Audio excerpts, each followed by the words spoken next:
In this video, I'm going to show you how to do a detached buttonhole stitch. This stitch is great for anything that you want to do open, like sort of like creating a basket or a pocket on a Santa coat, or like an open sweater on a canvas. Anything you want to stuff or like leave open. So the first part of this stitch is you want to make a three-sided outline of whatever shape you want to do this on. Now again, I've done this a lot on baskets, so a lot of times it's square or almost square. It's great, like I said, on pockets of things, anything you want to stuff, either with a little doodad or just something to make it look fuller. So you're going to go all around and do a little back stitch. You can also do this with a chain stitch. You really aren't going to see this very much. You're just sort of doing this to lay the foundation of what will help you create this stitch. Because once you do this, you're not really stitching into the canvas at all. You're only going to be stitching on top of the canvas so that you can then stuff things into it.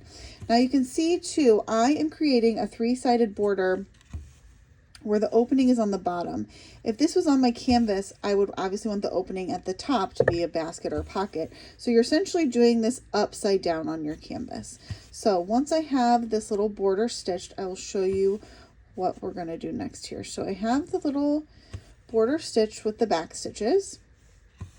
Next thing you're going to do, and I made these rows about 2 threads wide so you could see what I was doing a little bit better. You certainly could do this on every stitch row if you wanted it tighter and more densely packed. But you're going to come up here and do like sort of a foundation or a long stitch from side to side. Then you're going to come up kind of off to the side here. I'm actually going to come up underneath this sort of second row. And now we're going to start doing our buttonhole. So what you're going to do is you're going to come under that foundation thread, under this thread, and you're going to loop through like you're doing the buttonhole stitch, and underneath this thread, underneath the foundation thread, sort of underneath your working thread, and pull tight like you were doing any sort of other buttonhole stitch. Again, I'm doing this a little bit wider than I would normally do it so you can kind of see the steps of what I'm doing. There you go. And you're at this point, I'm only catching the back stitches here. I'm not going down into the canvas at all. Again, I'm going underneath the foundation thread. I'm going over the top of my working thread. Your working thread is going underneath your needle, I should say. Now, normally this is a lot more densely packed, but you can do it as open or as closed as you want. So again, underneath this foundation thread, over the top of your working thread, and back down in where you came for your working thread. So in the next row, you're going to do the same thing. I'm going to lay my foundation thread here. I'm going to come up to the side here. And at this point, I'm going to do the exact same thing, but instead of catching that top row of back stitches, I'm going to catch this row of buttonhole I just did. So I'm going to go underneath my row of buttonhole, underneath my foundation thread, over the top of my working thread, like so. And I was teaching buttonhole to someone one time, and they said that the buttonhole stitch should be called the J stitch, because you can see you're going low to high, sort of creates that J, and before you pull the J all the way through, you kind of hook your needle in one more time. Oops, didn't catch it that time. Just like that. So again, underneath your first row of buttonhole, underneath your foundation stitch, over the top of your working thread, sort of creates that J there, and you kind of hook it. Oops. So again, and you can see here, again, this is more open than I would normally do it, just so you can kind of see the steps of what I'm doing.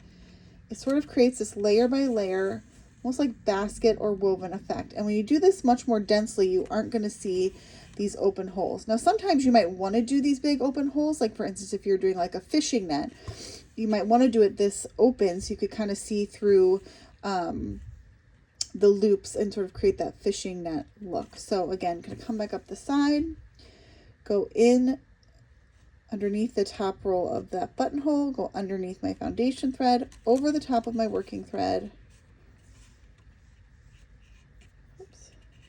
tuck it under there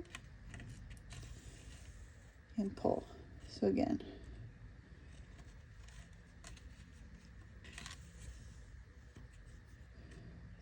over the top and under the foundation thread, over the working thread,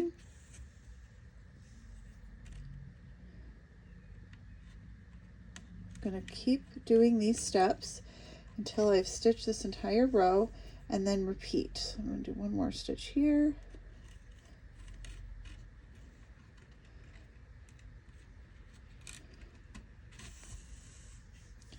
Go back down, and this will be my last row here. So I'm going to go across here, laying my last foundation thread here, coming up on the side. I'm going to go over the top and under that one, under the foundation thread, over the top of your working thread.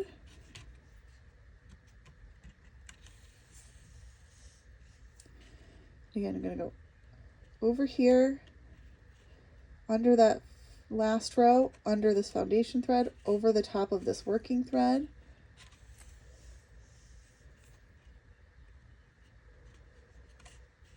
Under those two, over the top of the working thread.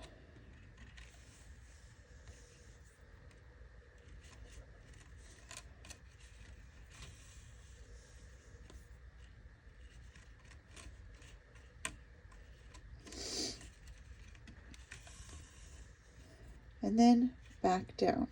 Now this is good because then you could flip it over.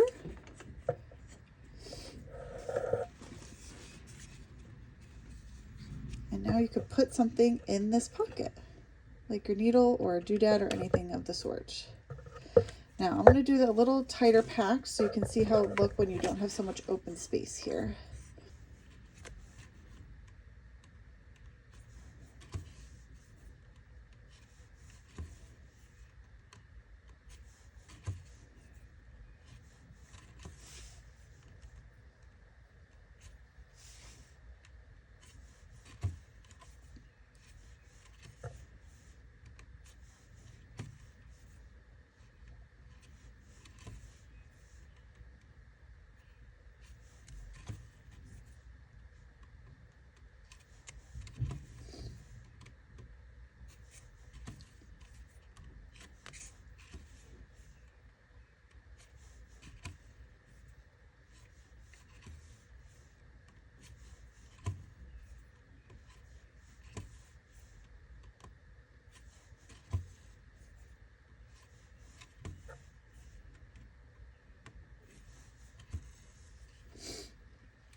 You can see now when I turn this around, it's the perfect little pocket